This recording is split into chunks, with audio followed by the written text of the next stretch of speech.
नमस्कार दोस्तों, मैं हूं मनोज कुमार गुप्ता। आप देख रहे हैं मेरे चैनल को। इसका नाम है रेगुलर क्लासेस फॉर अकाउंट। सामने दिख रही है इनकम टैक्स की बुक न्यू वाली, और चैप्टर चल रहा है income from house property. Question number चलेगा 36। तो आपको समझाते हैं 36, और कोशिश करूँ सारी वीडियो आज ही डाल दूँ उसमें बना के जितनी बनाई मैंने।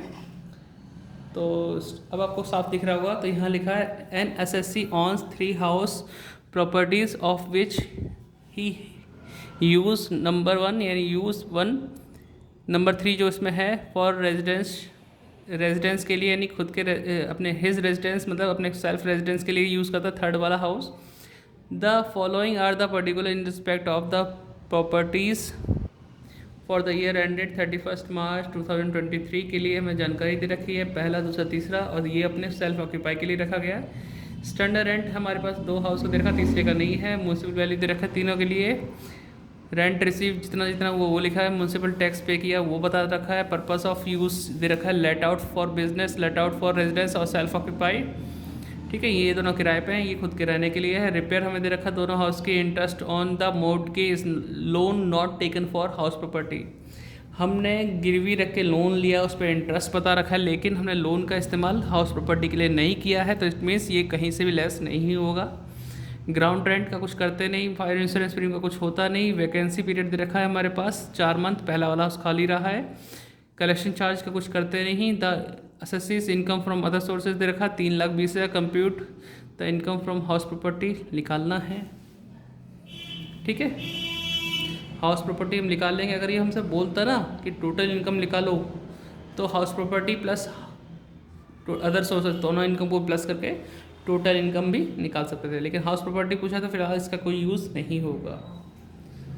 बस पूछने वाली बात है, हमसे पूछा क्या है। हाउस प्रॉपर्टी वाली इनकम पूछी तो इसका यूज़ नहीं कर सकते, अगर टोटल इनकम पूछा तो इनका भी यूज़ करना पड़ेगा। तो क्वेश्चन का सोल्यूशन कराते हैं आपको। तब तक आप चाहें तो वीडियो डिस्क्रिप्शन पढ़ें, चैनल की हेल्प करें, आपको ऐसी रेगुलर वीडियो मिलती रहे इसके लिए। ठीक है,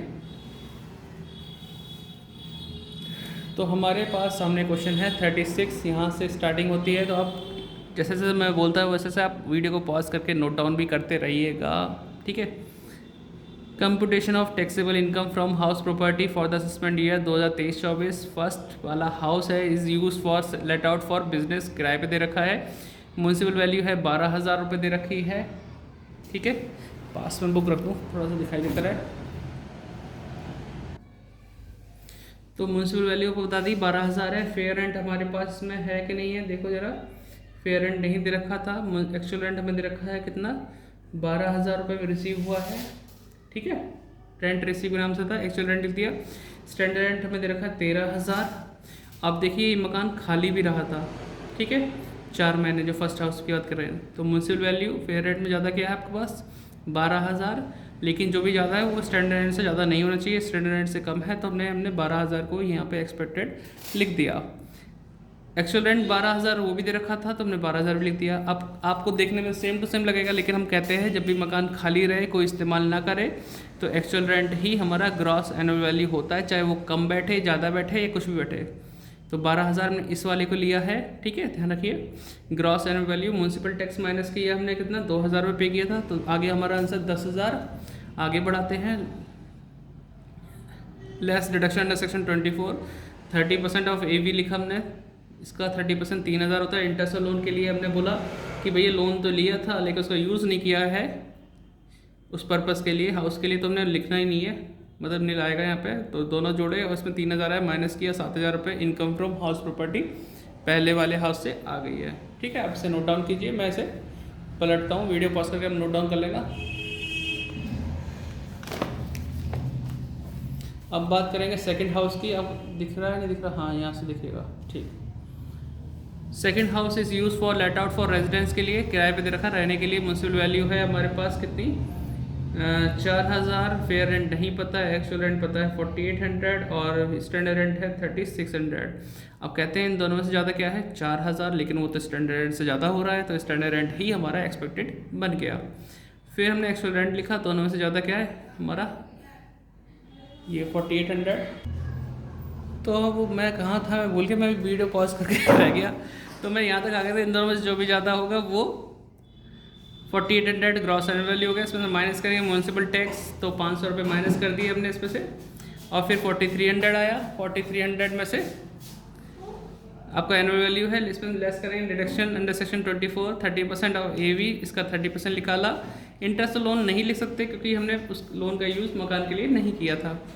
ठीक है, तो ये हमारे पास 1290 आ जाएंगे। इधर 1290 माइनस करेंगे 3010, हमारा आंसर आ गया ये इनकम फ्रॉम HP वाला।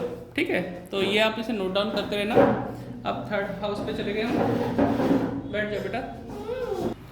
तो अब तीसरे हाउस की बात करते हैं। तो income house is use for self residency, तो इसमें तो सिर्फ फॉर्मेट के नंबर मिलेंगे आपको।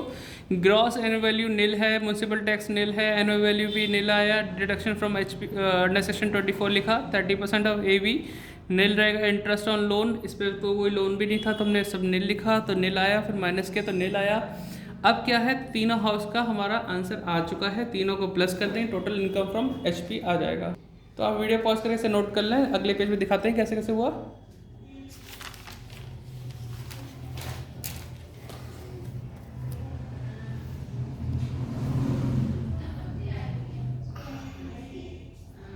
तो यहाँ देखिए total taxable income from HP, दोनों को प्लस किया। तीसरे में तो हमारा निल आया था, निल लिख दिया, और ये 10,010 आ गया हमारा आंसर। ठीक है, अगर हमें निकालना हो computation of total taxable income from for the assessment year 2023-24, तो उस केस में कैसे करेंगे, इनकम फ्रॉम HP ये लिख दिया, इनकम फ्रॉम अदर सोर्सेज लिख दिया, और दोनों को अगर प्लस कर देंगे, थोड़ा सा गड़बड़ कर दिया है बच्ची ने, क्योंकि इनकम फ्रॉम HP आया था। ठीक है, तो ये प्लस करना चाहिए था, तो ये थोड़ा सा गलत है।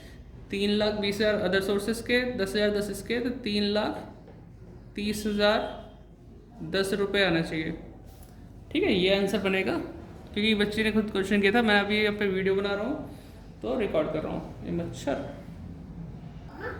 ठीक है, तो बच्चे ये अगर लॉस होता तो माइनस ज़रूर होता है, लेकिन फिलहाल ये दोनों ही इनकम है और दोनों को प्लस करके आ जाएगा ये चीज़। लेकिन ये वाला पोर्शन पूछा नहीं है, उसने सिर्फ पूछा था क्वेश्चन में compute the income from house property, तो यहीं तक आंसर माना जाएगा। इससे आगे कर भी दिया तो कोई फ़ायदा नहीं, अगर पूछता तो ज़रूर फ़ायदा मिलेगा, इसका नंबर भी मिलेंगे। ठीक है, मिलते हैं नेक्स्ट वीडियो में, तब तक के लिए जय हिंद जय भारत, खुश रहिए और पढ़ते रहिए। और वीडियो डिस्क्रिप्शन जो लिखा उसे पढ़ के हेल्प कर देना, और मर्जी ये कर देना नहीं कर देना, लेकिन मैं तो कोशिश है ऐसी आगे चैप्टर में जो सोच रहा हूँ, अगला चैप्टर कराऊंगा आपको रेजिडेंशियल स्टेटस वाला कराऊंगा, क्योंकि उसमें से भी क्वेश्चन आया है लास्ट ईयर, अगर देखेंगे तो वो भी इम्पॉर्टेंट है, उसे कराने की कोशिश करेंगे। ठीक है, बस आप लोगों को सपोर्ट चाहिए, क्योंकि एक ही बच्चा है, लेकिन मुझे पता है ऑफलाइन एक बच्चा है, लेकिन ऑनलाइन पढ़ने वाले मेरे पास बहुत सारे बच्चे हैं। भले ही फीस नहीं आती, मैं समझ रहा हूँ उस चीज़ को, लेकिन हाँ, लेकिन ऐसा काम ना करना कि पता चला कि देखो ये भी घर चलाना ही होता है आप लोगों के माध्यम से। अब पता नहीं, मैं सब वीडियो फ्री ही रखी है मैंने, हमेशा के लिए फ्री सोचा है, लेकिन कभी ना कभी पेड कोर्स ना करना पड़े मुझे। मैं चाहूँगा फ्री ही रहे, बस आप सपोर्ट करते रहें जो कर सकते हैं। देखो हर कोई बच्चा नहीं कर पाता, सबकी फाइनेंशियल कंडीशन नहीं होती है, लेकिन जिसकी होती है वो करना चाहे तो कर सकता है। सपोर्ट कीजिए, आप सपोर्ट हम करें, हम आपको सपोर्ट करें, तो ऐसी गाड़ी चलती रहेगी आगे तक। बाय बाय, मिलते हैं नेक्स्ट वीडियो में।